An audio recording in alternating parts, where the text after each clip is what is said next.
Baik, selamat siang anak didik kami. Kita ketemu kembali dalam pertemuan kita bimbel untuk bimbingan belajar dari materi pelajaran IPS. Kiranya anak didik kami sekarang sudah semua ikut standby untuk mengikuti dan mendengarkan materi yang berhubungan dengan materi pembelajaran kita pada saat ini untuk bimbel. Baik, yang pada pendahuluan ini kita mempelajari tentang materi kelas 7 dulu, yaitu kebutuhan, keinginan, dan kelangkaan. Belajar tentang kebutuhan, keinginan, dan kelangkaan, kita bisa melihat dari definisi. Kebutuhan adalah segala sesuatunya yang berupa barang dan jasa dan harus dipenuhi. Jika tidak, dapat mengancam kelangsungan hidupnya. Bisa kita lihat misalnya kebutuhan-kebutuhan pokok yang harus kita penuhi. Sedangkan keinginan adalah segala sesuatu barang dan jasa, tetapi tidak wajib untuk kita penuhi karena tidak mengancam kelangsungan hidup. Sedangkan kelangkaan itu adalah posisi di mana adanya barang dan jasa dalam makna terbatas. Terbatas dalam arti tidak sebanding dengan banyaknya kebutuhan.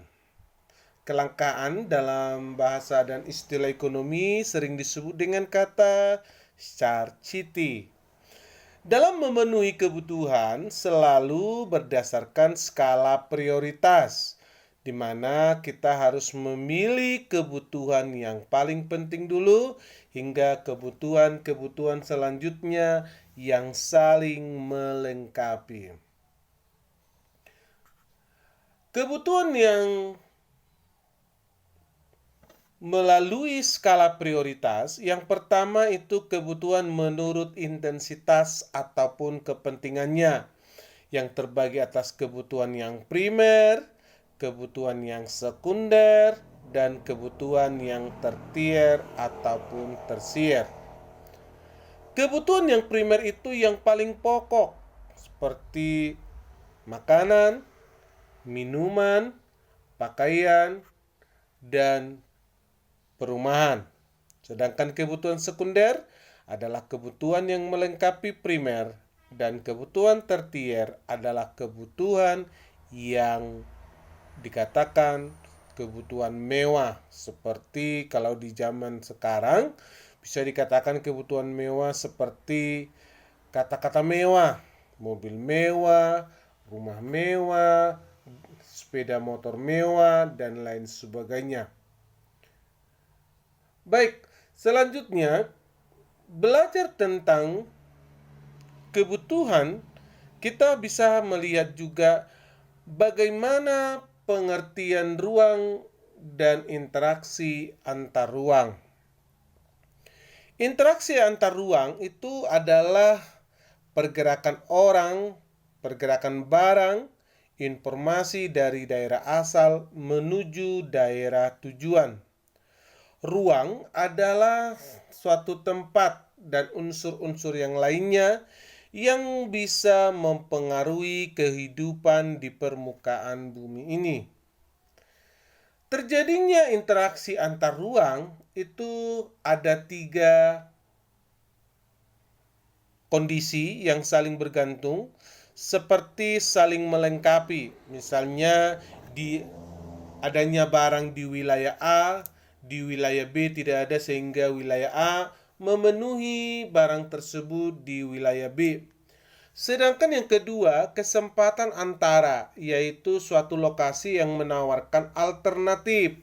Misalnya, biasanya dia itu belanja dari kota A ke kota B, ternyata ada pasar yang baru terbuka di kota C yang jauhnya jauh lebih dekat dan mungkin kemudahan-kemudahan yang lain yang bisa didapat, misalnya mungkin lebih murah.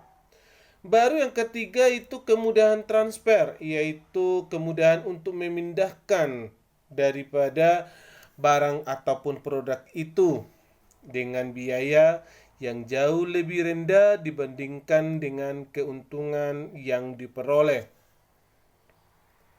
Baik, belajar tentang interaksi ruang dan antar ruang, kita masuk dengan kata peta. Peta adalah gambaran permukaan bumi pada suatu bidang datar dan diperkecil dengan menggunakan skala. Bangsa Babilonia merupakan pembuat peta pertama yang digambarkan pada bidang datar sekitar 2300 sebelum Masehi. Peta tersebut digambarkan di tanah liat berbentuk seperti papan tulis berukuran kecil. Komponen-komponen peta atau yang termasuk dalam komponen peta seperti judul peta, skala peta, orientasi utara, simbol, garis peta, garis astronomis, insert, legenda, dan sumber peta. Anaximander dan Eratosthenes merupakan ilmuwan Yunani yang berjasa dalam membuat peta dunia pertama.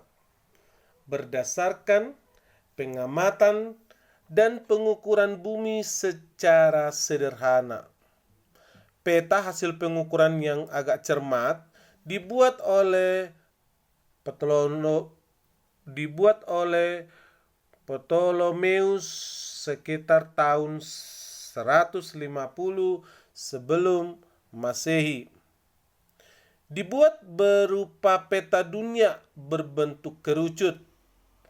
Kemudian dianggap sebagai bapak kartografi atau lazim disebut dengan ilmu tentang peta.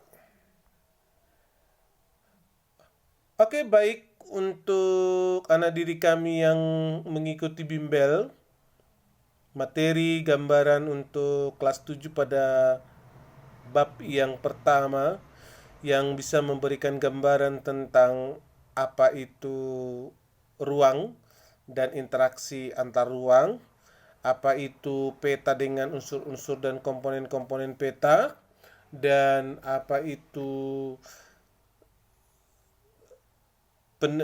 penemuan-penemuan peta, dan juga tentang kebutuhan yang sering juga keluar dalam soal-soal bimbel atau di olimpiade juga, atau mau masuk ke sekolah-sekolah favorit juga dalam materi PS selalu muncul tentang untuk bisa kita membedakan antara kebutuhan, keinginan, dan kelangkaan. Baik, untuk anak didik kami yang mengikuti kegiatan bimbel sore hari ini, semoga apa yang kita pelajari, apa yang didengar, dipahami dan untuk bisa dilaksanakan. Dan untuk materi bimbel kali ini akan saya berikan tagihan tentang soal-soal yang berhubungan dengan materi yang saya bawakan tadi, yaitu materi tentang pembelajaran pada bab 1. Baik, mudah-mudahan bermanfaat dan mudah-mudahan bisa dipahami, dan saya mengucapkan di siang hari ini selamat siang menuju sore, dan semoga sehat selalu dan tetap semangat. Horas.